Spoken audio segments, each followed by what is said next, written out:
Welcome to Witham Sounding Board, a podcast sharing powerful business tips, insights, and trends for those seeking to become a rock star in their industry. We are back at it again for another episode of Hot Topics in the Multi-Employer World.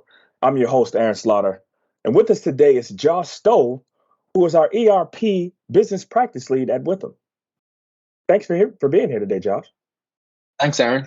I'm excited to be here. Yeah, we've done a bit of work in the multi-employer space with your team, and it's kind of a growing topic, so I'm excited to get into it. Excellent. So today's topic is about IT modernization.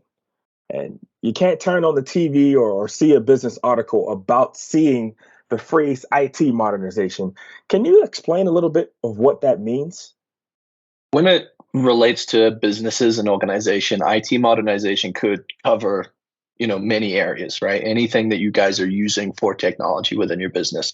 Personally, I work mainly within our ERP area, right? So we talk about IT modernization with what are you using for finance, accounting, inventory, warehousing, project accounting, right? That kind of things.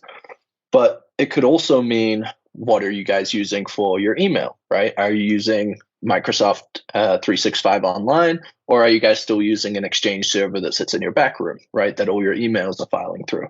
Okay, it could be, are you storing stuff in a little computer sitting in your back room, or are you using SharePoint for your company's online storage? So it could cover basically any kind of technology that your company is using within your day-to-day operations, and making sure you're on new versions, cloud versions, you're using appropriate storage, you're accessing your systems the right way. Okay, it could be anything, along that line. Great. So in your line of work, and especially what you do here at Witham, can you speak at all about what it means to understand not just IT modernization, but how you had to explain to the public sometimes what their needs are, or how we can help them, or whether it's just a roadmap to what they need in the IT world, or if it's a specific product or service that we might can help them with? Yeah, as we kind of touched on, IT modernization is such a big scope of what they could be needing to improve, right? Most people are pretty good with their IT, but they're not perfect, right? And they're still looking to improve in one area. So a lot of the time people hear IT modernization, they don't actually know exactly what they need or how it pertains to them, because they think they're in a pretty good spot, but they're not sure, right? So when people aren't sure at all, what we'll usually help them with is an IT assessment or a roadmap, like you mentioned, right? And this is mapping out all the pieces in your technology stack that you're using and making sure that anything that you're looking to change in the future, or any versions you're looking to improve upon, work with the other pieces that you're also changing. Okay, so like good examples of this are people needing a CRM system, right, to manage their leads and opportunities. So they get a CRM system, but they didn't think about how that works with their online file storage or with their ERP system, right? So by creating a roadmap or an assessment, we map out everything that you will need in the future and making sure that it's all going to work together. So yeah, a lot of it is that. Other parts of it are people knowing that they need a certain product. Hey, we need a better ERP, but there's 15 on the market that we could choose from, and we don't know which one.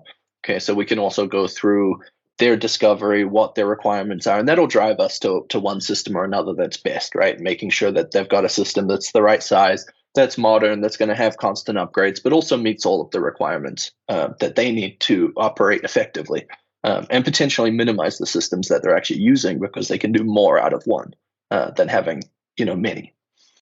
So if I'm a listener in today's episode, where do I see risk as far as updating my IT? So there's a couple different aspects to this, right? The first one is, with you not staying current, the longer you drag it out, the more costly it gets, right? So if you're on an older ERP, for example, that went to what's now a cloud version, that upgrade might not be that big of a task. But if you haven't upgraded that ERP for, say, 10 years, right, then the developers are going to have to bring you through multiple versions just to get to the current one. So the longer you drag it out and don't stay current, the more expensive that becomes. But you also have the ongoing risk, right? Like if your data is sitting on a server that's in your back room and you guys, say, lose power because of a snowstorm, right? If your server is down, the second that goes out, any information that wasn't backed up that day is gone, right? When you're working in a cloud environment, that just doesn't happen. Okay, my power goes out, I lose access to my internet, but all my stuff was saved right then and there that I was working on, right? I was entering a purchase invoice in my accounting system, right? That's saved right up to that date. Whereas if I was on a on-premise ERP and that happened, I would lose everything that I entered for the whole day because my system doesn't back up until tonight. So there's the cost of how much it'll take to upgrade by putting off your upgrades if you're not staying current. There's the cost of data loss, but there's also the cost of how efficient your people are, right? So if you're accessing any system, whether it be an Exchange email, an ERP, a CRM, any file storage via a server, right, where you have to go into a little remote desktop to get to it. When you're doing that, it means that you're not accessing data the most efficient way. Maybe your people can't work from anywhere because that RDP is only set up in the office, right? So when someone from accounting is sick, they can't just keep working at home, right? When you're in the cloud systems, you can get to your data from anywhere. You forget to enter your timesheet, you can jump on your phone and do it. You need to look at emails, right? You can have that available anywhere. And there's still multi-factor authentication, all that kind of stuff to make sure that it's secure. But there's a big piece there of making sure that all of your data is current, that your access is current, and that there's no risk for data loss. So all of those things are risks that in the end cost your company money. The other side of it is right sizing your technology. By not updating, maybe the risk isn't necessarily the tool itself, but it's that your company's grown and changed. You guys aren't the same as you were 3 years ago, 4 years ago. So maybe you started off on QuickBooks as an ERP, as an example, right? It's perfect for small businesses. But now you're doing inventory and advanced warehousing.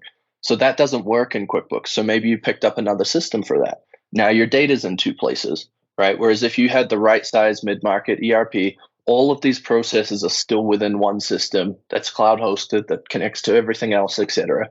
So it's going to make your people more efficient, it saves you money, you minimize maintenance costs. But as you grow, you have to change your technology. It doesn't necessarily always stay the same. So that's where we talk about those roadmaps. They're not necessarily just for mapping out what we need now, but there's a future state aspect to that. Where does our company want to go? And making sure that your technology matches to that as well. I think that those are great points, especially the piece about the right sizing your technology.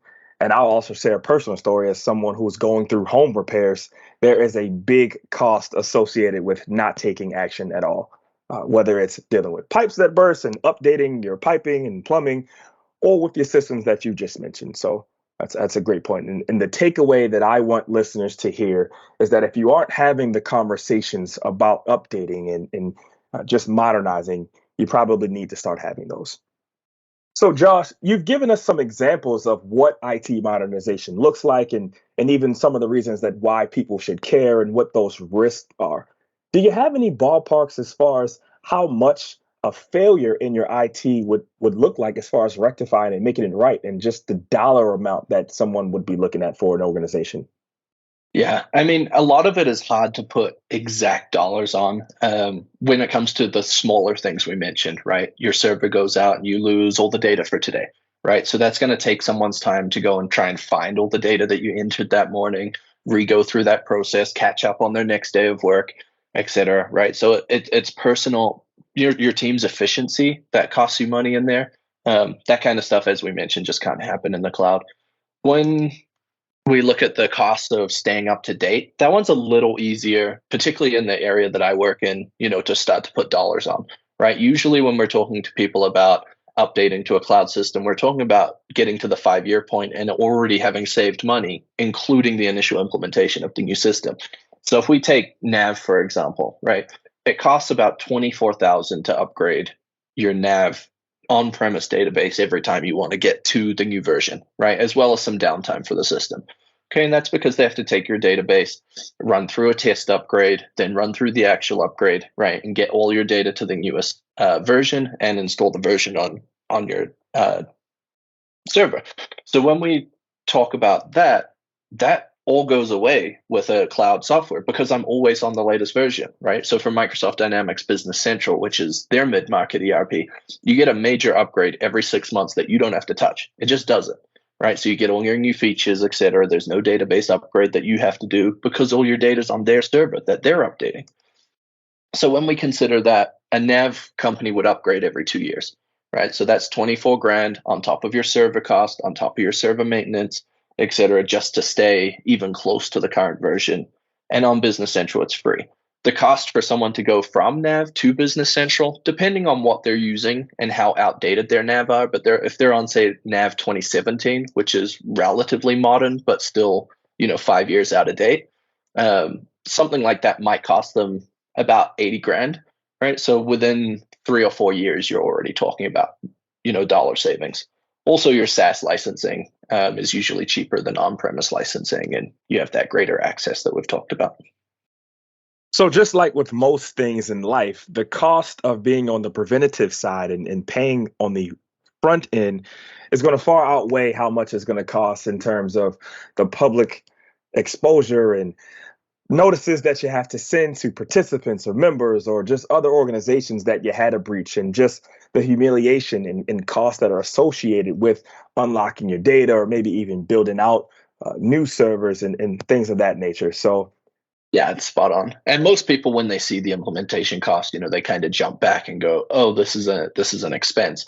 But what they haven't considered is how that writes off against the expenses they're already incurring, right? Do they even know what their maintenance is costing them on their servers and their upgrades, or upgrades that they're not performing, as we discussed? So yeah, I think as soon as we do, we usually do like a 5-year comparison of ownership cost. And it's very rare that you haven't already paid it off within 5 years, let alone all the additional functionality you get, the benefits you get to your staff, how much more you get out of your staff, right, by letting people work more efficiently. now you are talking my language, because I am an accountant by trade. And so when you start to think about illustrations and spreadsheets and cost comparisons, I start to perk up a little bit. So we've been talking a lot today about just IT and some of these techie words and strategies. But if I'm someone who's listening and I am not that tech savvy, what kinds of things should I be listening out for? What should I be on the lookout for? And how can I put my organization in a better spot tomorrow than we were today with IT and software and programs and updates? I mean, I think some of that comes down to the particular system that you're looking at, but some of the key things that we listen for are: do you have to, when you go on your computer, do you have to go into a remote desktop to be able to access your information, right? If you're doing that, then it means you're hosted somewhere. Okay, you're not in a cloud version of that software. Are you on the latest version of your software? If you're contacting support for ERP and they're saying that there's newer versions, things like that, right? That's stuff that is a good indication that there's benefits to upgrading. As we talk about ERP in particular, it's the one that we hear the most is my data's in different systems, right? I'm using QuickBooks for this and I'm doing inventory over here, or I have a CRM and I have an ERP and they're not connected, right? Things like that mean that we're probably not using the most efficient versions of our software, or like we say, not using tools that work together, right? Which is a key part of our roadmaps, and making sure that we're getting that efficiency.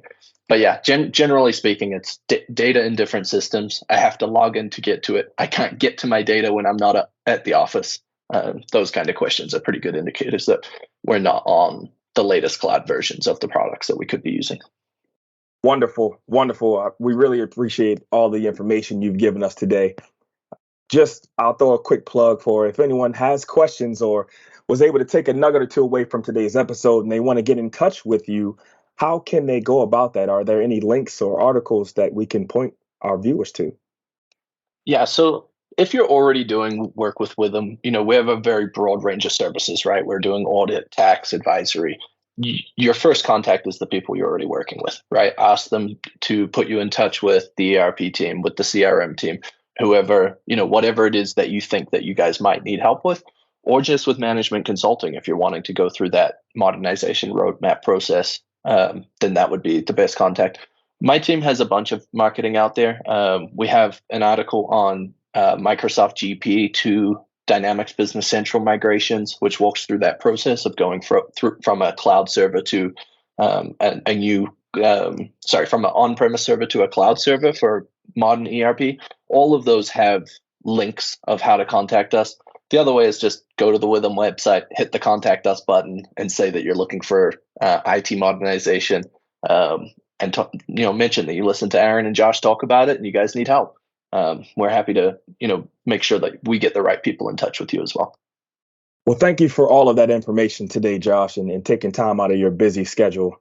For all of our listeners out there, you could have been anywhere in the world, but you're here with us, and we appreciate that. I'm Aaron Slaughter. Stay safe, and we'll see you next time for hot topics in the multi-employer world. Thanks for joining us.